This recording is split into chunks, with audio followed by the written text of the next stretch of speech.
Hello, I'm Steve Lusk with the Red Bank Church of Christ, and we are here today to share with you another lesson from the book of Acts. We're calling this series Disciples in Action. And today's lesson comes from Acts chapter 24, where Paul testifies before the governor of Palestine, the governor of Judea, Felix. Joining me today is Lee Harris. Lee is one of our deacons here at Red Bank, and he's an excellent Bible student and a Bible teacher. And I'm just excited to have you with us today, Lee. Thanks for being with us. It's my pleasure. Good morning, Steve. You and yours doing well? We're making it just fine. Good. Well, when we left Paul from Acts chapter 23, he had been rescued, as it were, from a Jewish mob in Jerusalem by the Roman authorities, and a vast multitude of soldiers had accompanied him up to Caesarea. And so now we find him in Caesarea, where the governor resided in Herod's palace. Herod the Great built that palace there 3 or 4 generations before. And he is on trial, and the Jewish authorities have been summoned to Caesarea to be a part of this hearing. So that's how chapter 24 opens up here. We encourage you, as you're watching this, to feel free to pause the video, read these passages very carefully. We are going to simply summarize them, hit the high points, and our emphasis in this series of lessons is on discipleship. That's why we're calling the series Disciples in Action. Because you see, Luke wrote the Gospel of Luke to, as he put it, set in order the things of Jesus' life, to tell this person Theophilus that he was writing to all about Jesus' life in an orderly manner. And then he writes the book of Acts as a follow-up to that, to Theophilus, to tell about what the disciples of Jesus did after Jesus' resurrection and ascension. And in Acts chapter 1, verse 8, we see that Jesus tells the disciples before he goes back up into heaven in the clouds, that they would be his witnesses in Jerusalem and Judea and Samaria and to the ends of the earth. And so now in this part of Acts, we're looking at how the gospel goes to the ends of the earth. Luke's already described how it arrived in Jerusalem, how Philip and others took it to Judea and Samaria, and now how First Peter and then Paul is taking it to the Gentile world, to the ends of the earth. And so Paul has had 3 missionary tours here, and he's gone back to Jerusalem with a gift from Christians in Asia Minor that he had collected for the Christians in Jerusalem, because there had been a famine in that part of the world. And while there, he is attacked by this mob, and he's rescued. And so now we find him here in Caesarea. So 5 days after Paul arrives in Caesarea, the high priest Ananias goes down, and by the way, Caesarea is sort of north and west of Jerusalem, and so we would probably say goes up, but Jerusalem was one of the high points in Palestine, and so everything leaving Jerusalem is said to go down. So that's why he said to go down to Caesarea with some of the elders and this lawyer named Tertullus. And they bring their charges against Paul before the governor. Paul is called in, and Tertullus begins his case before Governor Felix. And he says some flattering things here about Felix, which we'll talk about here in just a moment. He says, I don't want to burden you with all this, but thank you for giving us a moment here briefly to share these things. He basically says 2 or 3 things here. Verse 5, we found this man to be a troublemaker, stirring up riots among the Jews all over the world. He's a ringleader of the Nazarene sect, even tried to desecrate the temple, so that's why we seized him. Now, the NIV here puts verse 7 in brackets, meaning that some of the older Greek texts do not include that, and it adds a little bit of clarifying information there. But he goes on to say to Felix, by examining him yourself, you'll be able to learn the truth about all these charges that we're bringing against him. So it appears other Jews chimed in, whether formally or just speaking up, saying amen or whatever, and they asserted that what Tertullus was saying about Paul was true. So as we look at this, especially in light of discipleship, how did the first century Christians carry out the Great Commission? How did they become and remain followers of Jesus? And then application-wise, how do we continue to carry out the Great Commission as disciples of Jesus today? Here are a couple of questions to think about. Why do you think Ananias and some of the elders had this Tertullus to be their spokesman on this occasion? Well, what we know about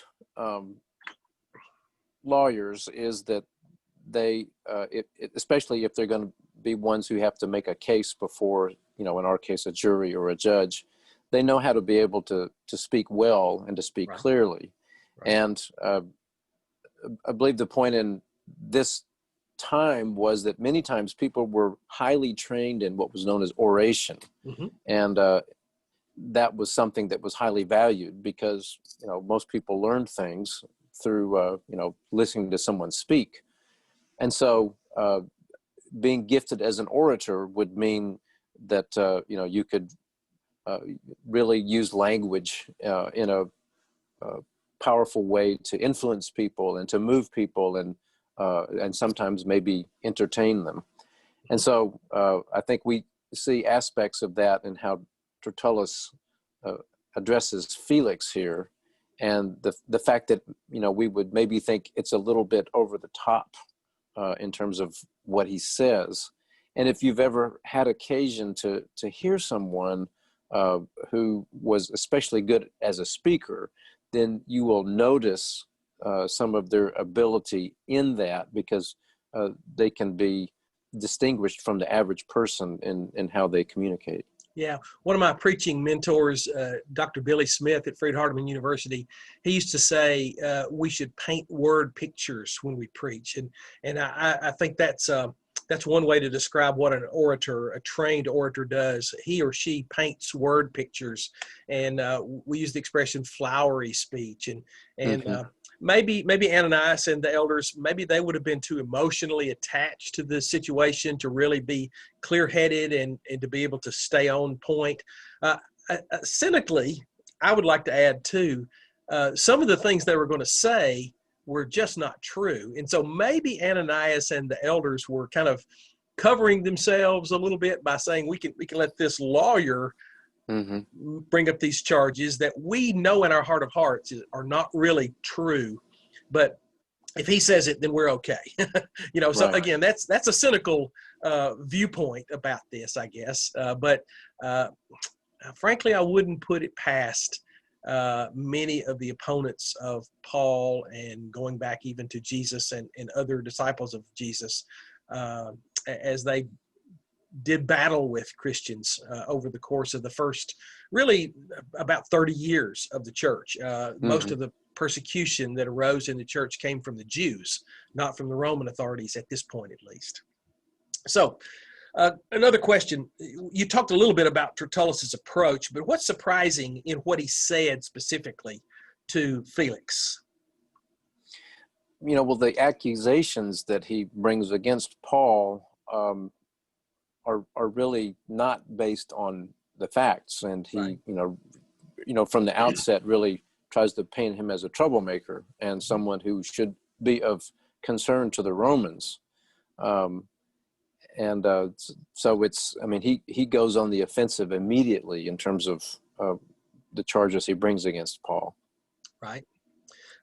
It's also surprising to me that a group of Jews led by Tertullus would be so flattering of a Roman authority in general, and specifically of Felix. Felix had done some things that the Jews were not really very happy about.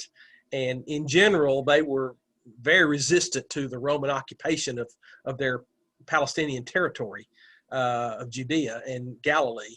But so for Tertullus to be so over the top, I think is what you said earlier, in some of his flattery of Felix, it's a little bit shaky there. It's almost too much. Beware of those who use flattering speech. And then he did bring some charges. What were those charges that he brought against Paul? He said he was a troublemaker and he was stirring up trouble wherever he went, and that essentially, accused Paul of being responsible for inciting a riot there at the temple. and Yeah. disturbing the peace. And, you know, those would have been serious charges because, you know, the Romans definitely valued order and things being in control. And so those would be taken quite seriously by someone like Felix. Yeah. It says he stirred up riots among the Jews all over the world. Well, that was a little bit of exaggeration. Paul hadn't been all over the world, at least as yet. He had not been much further than, say, Corinth at this particular point in time. I hadn't been to Rome or other places west of that. So that was a little bit of an exaggeration in and of itself. He accused him of desecrating the temple. Of course, that accusation goes back to the previous chapter when he was accused of bringing Gentiles into the area of the temple where Gentiles were forbidden, and that wasn't true. And so, you know, there were some charges against Paul that just didn't make sense. Then Paul is given an opportunity by Governor Felix to speak, and Paul says some nice things. His flattery is not quite over the top the way that Tertullus's was. He says, "You've been a judge over this nation for a number of years, so I will gladly make my defense." He says, "You can easily verify that no more than 12 days ago I went up to Jerusalem to worship.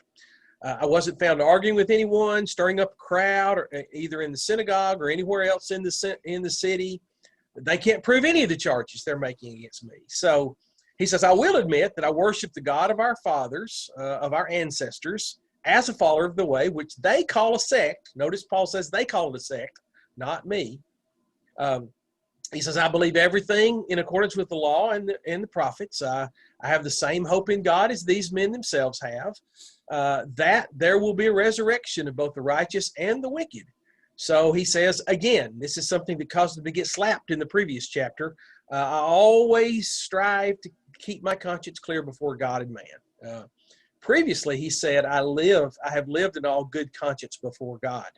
Here he says, "I strive to keep my conscience clear." Maybe he learned something from getting slapped previously. He says essentially the same thing, but he says, I at least try to maintain a good conscience. "I came to Jerusalem to bring this gift. I wasn't defiled. I was ceremonially clean when they found me in the temple courts. There was nobody with me. I wasn't involved in any disturbance." But he says, "There were some Jews from Asia who followed me there, and they really should be the ones here if they have something against me to bring some charges." But then you can almost envision Paul saying, "But where are they?" You know, they're nowhere to be found. He says, "Otherwise, the ones who stand before me here should state what crimes they found in me when I stood before the Sanhedrin," which he had been exonerated as he stood before the Sanhedrin, "unless," he says, "it was this one thing that I shouted, and that was, it's concerning the resurrection of the dead that I'm on trial before you today." So that brings up these questions. How would Felix, Paul said, Felix, you can easily verify. How would Felix have been able to verify the things that Paul said about his time in Jerusalem?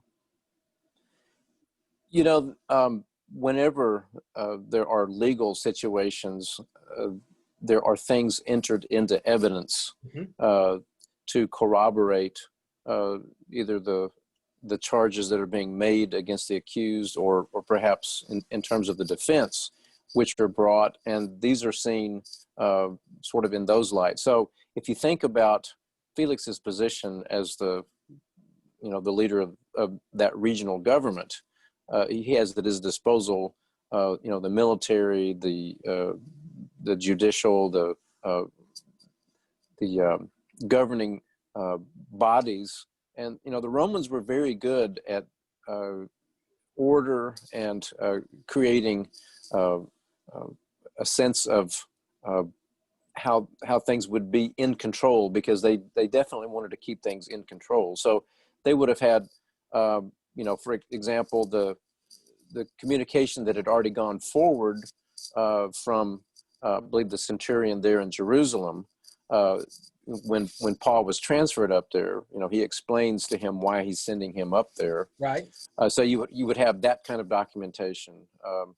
I believe when Paul had come on a ship back to the area, then you would have had the documentation from the ship. So the things that could be checked to verify that would either, support what Paul said, or, if they didn't match up, then there would be reason to doubt what he said. And he has confidence in that. So what's interesting is when he begins his defense before Felix, he doesn't spend a lot of time, trying to get in his good graces. He simply says, I know that you've been a ruler here for many years, and the implication is, I believe that you are knowledgeable, and I have reason to believe that you'll be fair. Right. And, then he launches forth from that point. Right. Yeah, I can almost, again, you look at Luke's account of all this, and you wonder if there were some things that kind of were between the lines. Did Paul actually say, hey, you could actually ask these guys if they saw me in the temple? Some of them may have. They're right here with you. You could say, did you check the ship logs? You mentioned that there would have been records of ships that he traveled in. They could tell you that I did these things. Plus, there were, I guess we would say, a lot of people, or a ton of people in Jerusalem that had seen Paul, and the Jewish Christians had asked him to take these 4 men and pay their vows, or pay their tribute at the temple as they completed their vows before God. So there were a lot of reasons that the things that Paul said could have been substantiated. And there may also be an implication here that, look, this is verifiable, and he may be kind of implying, even though they didn't bring any evidence to verify any of the things they're saying. So that's also a possibility there. Then, to what did Paul admit when he said, you know what, I will admit to this? What did he admit to? Well, he doesn't deny that he belongs to the way. And he says that, they referred to this as a sect. But, what's clear is that the intention is that the way is completely different from the way of Judaism, that God is doing a new thing. And of course, that's the source of the problem. When he was accused previously of, having stirred up riots wherever he went, when we read earlier in the book of Acts of, things breaking out, whether in Asia Minor or, in Greece and places like that, Ephesus, there were riots that broke out, but Paul wasn't the instigator. He was the victim. He was the focus of those riots that were caused by the other people. So, to then sort of accuse him of being the one that does that is overlooking the facts. But Paul freely admits, this is what I'm doing. This is who I am. So he doesn't try to deny that. Yeah, and then this follow-up question to that: what did he offer as possibly the only thing that he said that his accusers say that he actually did? He says, it could be this one thing. What was that one thing that he said that may have gotten them stirred up? I believe in the resurrection of the dead. Yeah. And that causes me to ask maybe a couple of things that from a practical standpoint about this part of this discussion. When I think about Paul admitting, yes, I freely admit that I'm a follower of the way of Jesus. I think back to not too long before this, that one of Paul's fellow apostles, Peter, had not once, not twice, but 3 times in a similar kind of setting denied Jesus, denied being a follower of Jesus. I don't even know the man. And yet here Paul was standing before a Roman court with Jewish accusers, and he says, I admit that. I follow Jesus. And then I think there's connection to that and the resurrection. After the resurrection, there's no sense anywhere that Peter is anything but bold in his proclamation of Jesus. And the resurrection of Jesus empowered and emboldened those early disciples to say the things that they said and to claim to be followers of this person Jesus, this man Jesus, this Son of God. And the idea that we are often given opportunities to deny or proclaim our faith in Jesus, maybe not in as overt a way as being tried in a court of law, but certainly by the way that we live and the things that we say and the interactions we have with people and so forth. Are we proclaiming the resurrection? Are we proclaiming our fellowship, our discipleship of Jesus Christ? And I think that's a question that we all need to consider from a practical standpoint. Yes, it's a good point. Then this last section here, Felix, who the text here says was well acquainted with the way, adjourns the proceedings. And Lysias, this commander that you referred to earlier that had sent this letter to him, kind of explaining what happened with Paul in Jerusalem and why he was being sent, he said, when he comes, I'll decide the case. Okay? He tells the centurion to keep Paul under guard, give him freedom, allow his friends to take care of his needs. That maybe is a little bit of a cowardly way of saying, I'm not going to set him free, but I don't really think he's guilty. So he's going to be like a trustee.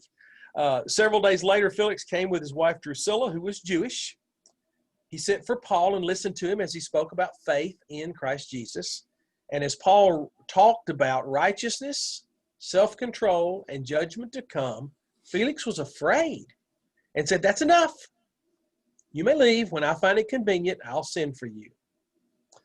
At the same time, he was hoping that Paul would offer him a bribe, so he sent for him frequently and talked to him. A couple of years passed. Felix is succeeded by Porcius Festus, but because Felix wanted to grant a favor to the Jews, all this time he left Paul in prison. So let's go to the questions then about this particular section.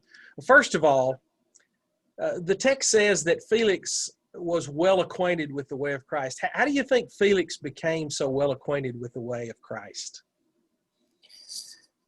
As the governor of the region, obviously it's important for him to know everything that's going on. So there's that general sense in which people in authority have to have their, be aware of the pulse of the area that they're in. Mm-hmm. It's never good for them to have a situation where they say, well, I don't know anything about that when, everybody else is talking about it. It would have looked bad politically, right? Yeah. It would not be good for your career to be in that situation. Right. But on a more personal level, it's certainly possible that, and I believe you and I had spoken about this, that Cornelius was a centurion who was stationed in Caesarea, and it may very well be that he was still in Caesarea at this time, although this would have likely been several years after his initial conversion. And if so, he would have had occasion to work with Felix and be, probably in a fairly direct fashion. And so Felix could have observed in the life of Cornelius the impact that Jesus had on someone, and perhaps if he'd even known him for a long period of time, he may have noted the change that came over Cornelius as a result of his faith in Christ. Right. And we know that from that text in Acts chapter 10 and 11 that Cornelius and his household had obeyed the gospel. So it's like you see in the book of Acts in the earlier chapters how the church grew and spread. So it's quite possible that the church was quite strong in Caesarea itself. Remember also that Philip, after he had converted the Ethiopian eunuch on the road to Gaza, he goes on to Azotus, which was on the eastern end of the Mediterranean, like Caesarea, but much further to the south. And he apparently preached all along the coast of the Mediterranean there in the villages and cities, and wound up in Caesarea, because he was found preaching in Caesarea with his 4 daughters that the text said prophesied. So there's a lot of reasons to think that the church was quite prominent in Caesarea, in spite of the fact that it was a Roman headquarters. So it's not, it's not unbelievable that Felix would have known what was going on with this movement of disciples of Jesus. Then, the text says that Felix and his wife Drusilla heard from Paul. What was it that they wanted to hear? What do you think they wanted to hear? And then maybe contrast that with what they actually did hear from Paul, and maybe why Felix became afraid on that occasion.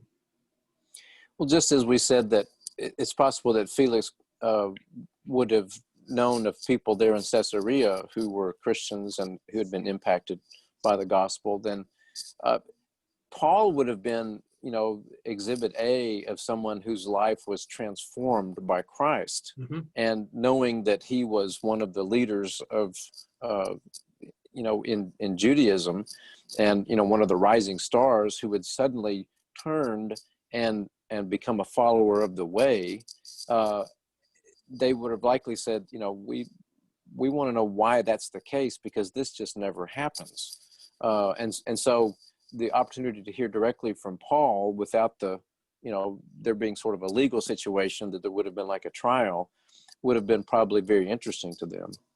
Yeah, I can almost envision Felix saying, Paul, now, how did you come to faith in this Christ? And so then Paul begins to explain. And what was it that he said that causes Felix? I know the old King James Version says that he trembled. This translation that we've used today says that he was in fear or he was afraid. What caused him to be afraid on this occasion? It's interesting that the sequence that it talks about, Paul speaks of righteousness, self-control, and judgment. And if you think about that as three topics that increasingly come closer to impacting a person, they become increasingly more personal. Righteousness you can speak of in general terms. Self-control, well, people recognize that, that's important, maybe for personal reasons. But when you talk about judgment and how those three things are related to one another, that can be threatening, especially when someone knows that they don't measure up.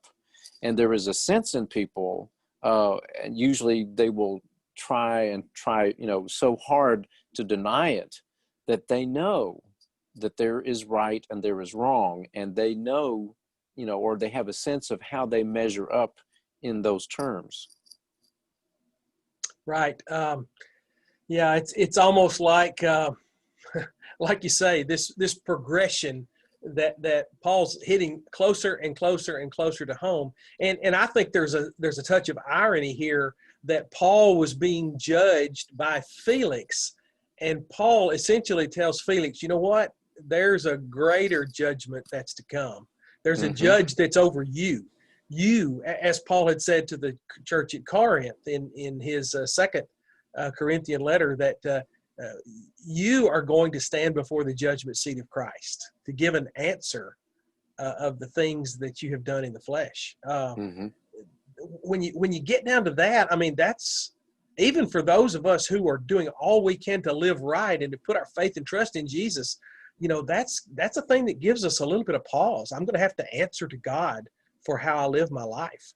And so, especially if you're a person who knows at some level in your heart of hearts that you're not living right and that you don't exercise self-control, then you think about answering to God. Man, that's an awesome thing to think about, for sure.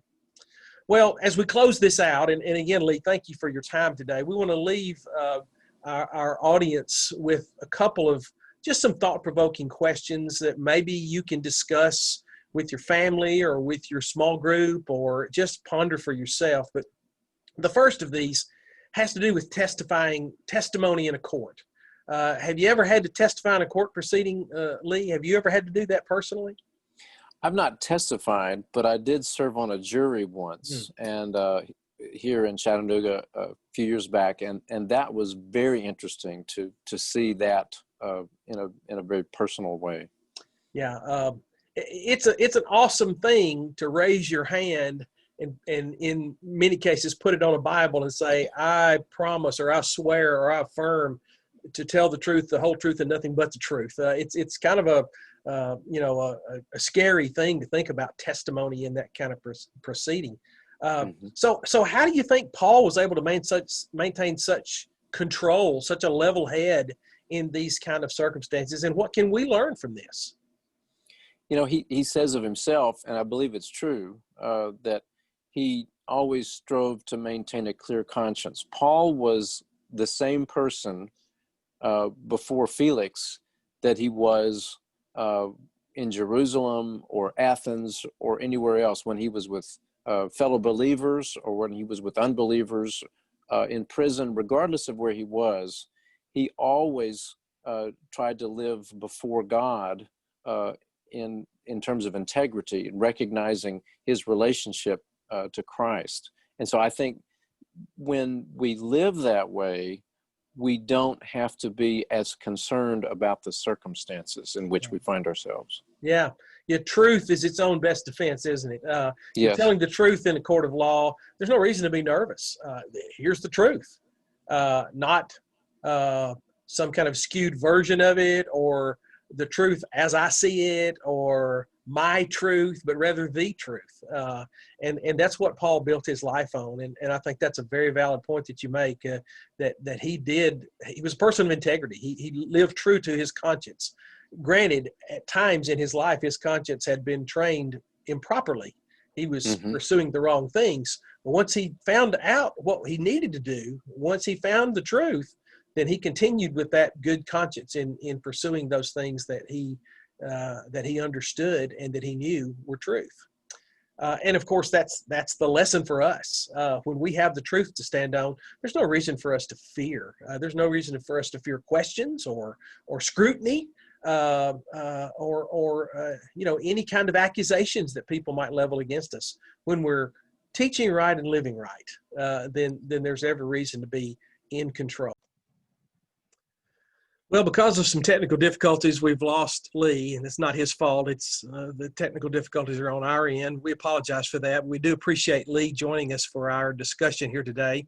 And I do want to at least mention some things about this last question to consider here.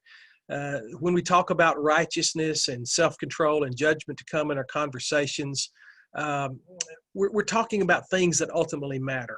And we've pointed out before in these series of lessons on Acts and the application aspects of it that we'll talk about anything. We'll talk about sports. We'll talk about the weather. We'll even at times venture to talk about politics, as treacherous as that may be these days. We'll talk about our favorite movies, our favorite television programs. We'll talk about what's happening with our families, all kinds of things to friends and neighbors and even sometimes strangers that we meet. But do we talk about the things that really matter? And one of the things that impresses me about Paul is that whatever situation he was in, whether he was amongst brilliant scholars and philosophers like in Athens, or whether he was amongst prisoners in jail, or a mob that was opposed to him, or Roman authorities that were pagan, and later even in Acts, kings and governors. Whatever he did, he always talked about the things that mattered. And that's a great lesson for us.